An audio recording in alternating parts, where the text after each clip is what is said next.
He has done a tremendous amount of work for the United States in trying to get us to a safer place in America. For the first time in 30 years, created the Safer Communities Act, a good first start, but a long way to go. And so my comments today will be brief. My concern with the report, I think that the report is well done. I think that it's thorough. And I think that it, as I begin to read it and will continue to read it, finds recommendations and conclusions that I think are important for the public to know. Not the least of which is that every law enforcement agency that arrived at this scene on May 24th of 2022, some 20 months ago, had a lack of urgency. That word is replete in this report. A lack of urgency. There was a lack of leadership. It does isolate two of the local police officers, the acting chief of police, Mariano Pargas. It isolates Arredondo and his comments and his actions in that report.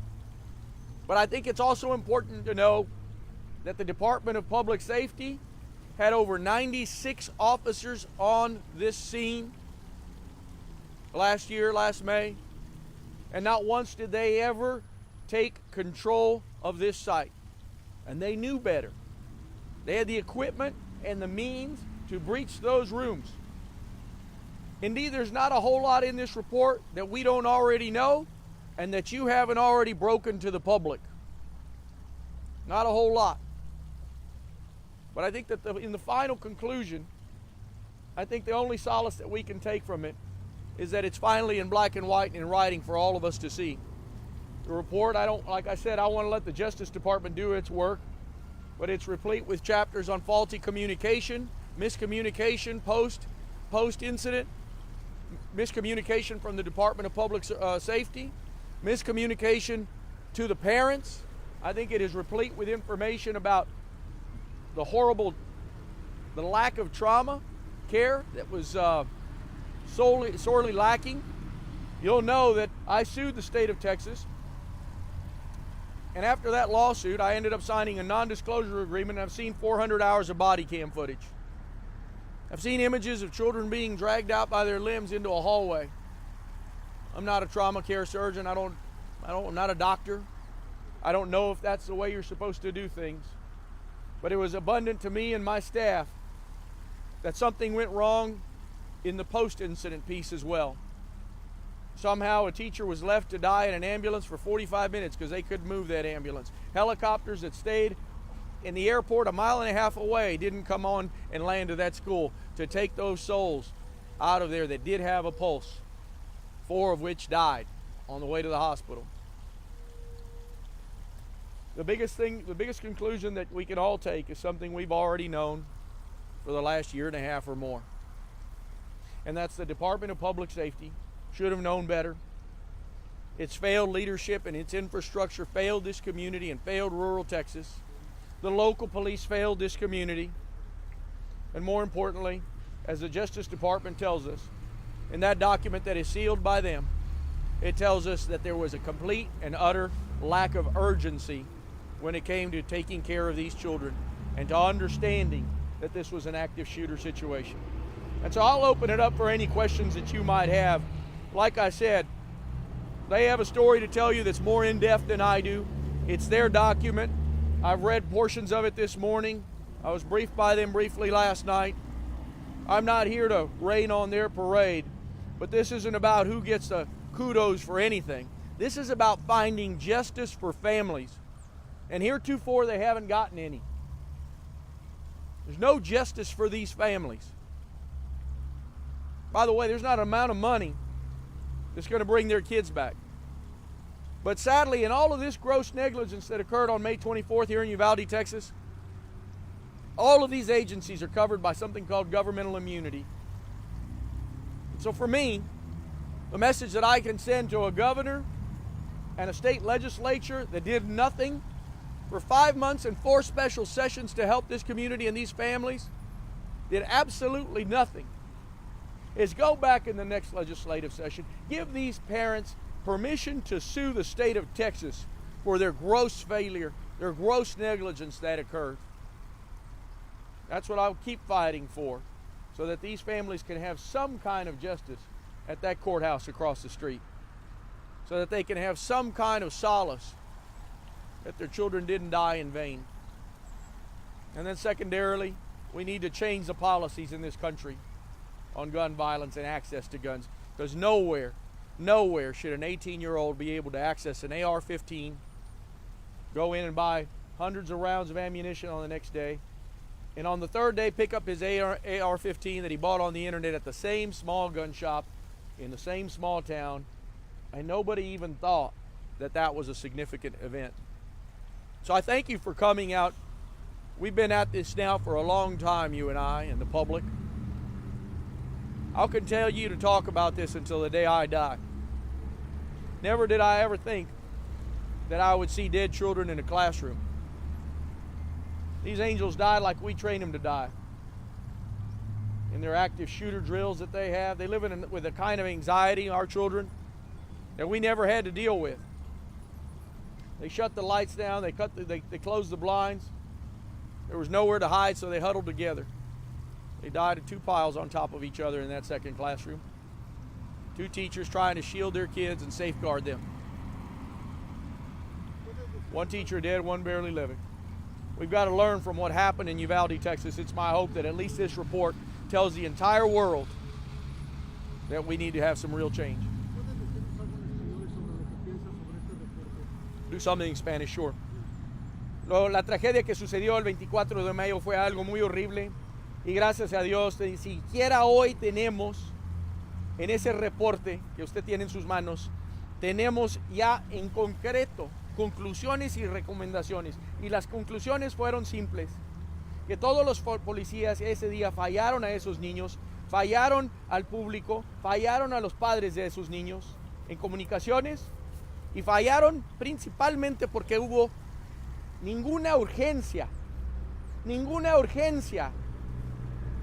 para parar ese tiroteo. Y eso es lo que dice la conclusión más grande de ese reporte. Yo he visto todos estos videos y he visto policías decir que hay una AR-15, ambos policías diciendo y quejándose de eso, y uno diciendo que no quería morir. I need to say this in English. The largest refrain from the audio that I've seen, the 400 hours of audio and body cam footage that I've seen, was from cops. There's an AR-15 in there. There's an AR-15. We've got to be careful. There's an assault rifle. And the biggest and most profound of all of those utterances was one cop saying, I don't want to be killed today. I don't want to get clapped out today. Those children didn't want to be killed either. I hope that people in this country remember this incident for the rest of their lives. Because in some way we're all responsible. We've allowed Republicans to pass loose Republican gun laws in this state that have kept our children unsafe. And our lack of participation in this electoral process has put these animals in power. These people that don't care about our kids. Any other questions? Se habla de justicia. Este reporte revela poco o casi nada nuevo de lo que estas familias ya saben. Casi los 400 policías que llegaron fallaron. Eso ya lo saben estas familias.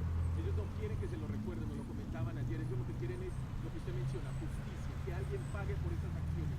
¿Qué hace falta para que esto suceda? Tenemos una fiscal que no ha hecho nada.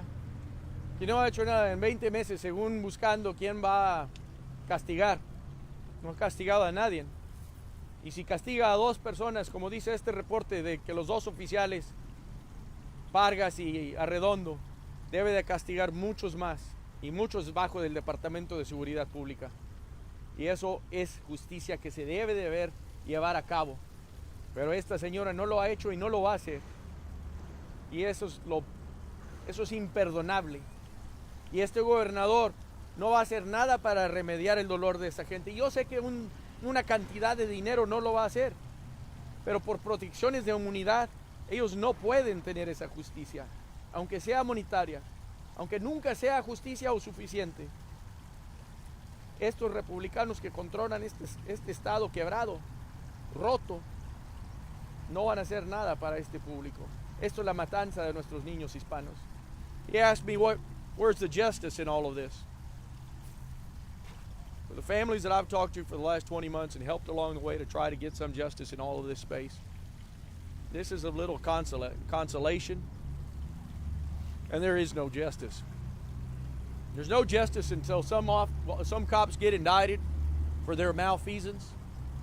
I doubt that day will ever come.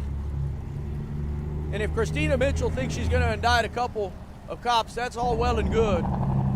But the fact is, she needs to indict a whole bunch more.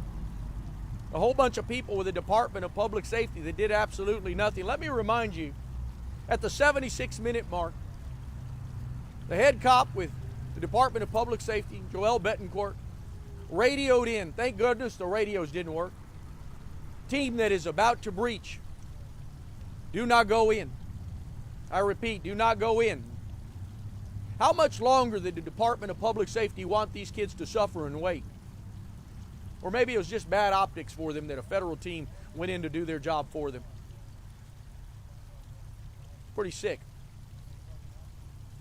They wanted to be treated like heroes. That's why they controlled every press conference, and that's mentioned in this report as well. The Department of Public Safety and this governor failed these children, wanted to come out and have this hero story. You'd think that this feeble governor, after 24 hours of noticing what happened here, someone would have briefed him on the fact that his cops took 77 minutes to go in there, but that didn't happen. This state is broken on so many things. Shed some light for me on all of it. We need to fight back, and the first part of that fight is telling the truth. And that's why you're so important. Really, you members of the media need to keep telling the truth about what's broken in this state. And it's all broken. And we deserve so much more and so much better than we've got. I have a question. The narrative you keep saying, they kept saying there's an AR in there, there's an AR. Why wasn't the narrative there are kids in there? There are kids in there. Those cops were cowards, and those kids were braver than the cops. At about the 20-minute mark, there was a call from Chloe Torres. Chloe said, we're in here. Come get us. And no help came. Thank God Chloe made it. Some of her friends didn't make it. And here's the sad part about all of this. What would have happened if they'd have done their job? They didn't kill these kids, I get that. What would have happened if they'd have gone in at minute 12? How many kids would be alive today?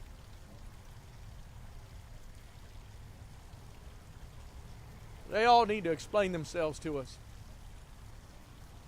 There was a memo that was exposed by one of those agencies in one of the news stories, an internal memo with DPS, where Steve McCraw says, relax. No one's going to get fired over this.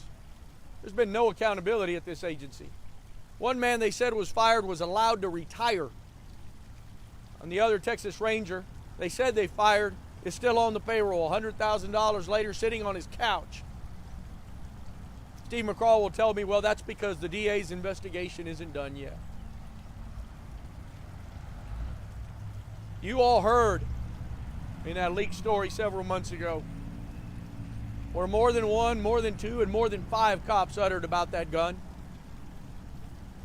These cops were afraid of that gun. They don't have the decency and the fortitude to go into that building in Dawson or into the halls of Washington as law enforcement and say, do something about this gun, because it's a killer. It's a killer of kids. It's a killer of human beings. It's a war rifle and nothing more. I have a whole lot of guns, and I fired that one. Most powerful gun I've ever fired. We need to do something about this for sure. I want to thank you all today for coming. I know that if you don't have any further questions, I'm sure they're waiting on you down the hall. They moved their press conference to 11 down the street. Does anybody have anything further? Seguro. Señor Gutiérrez, usted leyó este informe. ¿Cómo califica las acciones de la policía? Es una gran negligencia lo que sucedió. Y más que eso, fue criminal lo que sucedió. Fue una negligencia en no rescatar a estos niños y no darles la habilidad de tener una oportunidad de vivir. Estos tiroteos resultan a través de todos los Estados Unidos, se acaban en los 12 minutos. 77 minutos pasaron porque estos policías fueron cobardes. ¿Usted leyó este informe completo, vio el video? He visto 400 horas de video anteriormente, no he leído texto en total, nomás secciones. Usted hablaba del control de armas. En estos momentos un incidente como este pone este tema otra vez sobre la mesa. Yo he visto niñas sin fachada, sin cara, por lo que les sucedió por esta bala, de esa arma. Tenemos que hacer algo de esta R-15, que es una arma de guerra y no tiene no debe estar en el público. Y la última pregunta es, muchos de los oficiales que nombran en este reporte aún continúan trabajando. Todos siguen trabajando y esa es la gran injusticia que ha sucedido. Uno se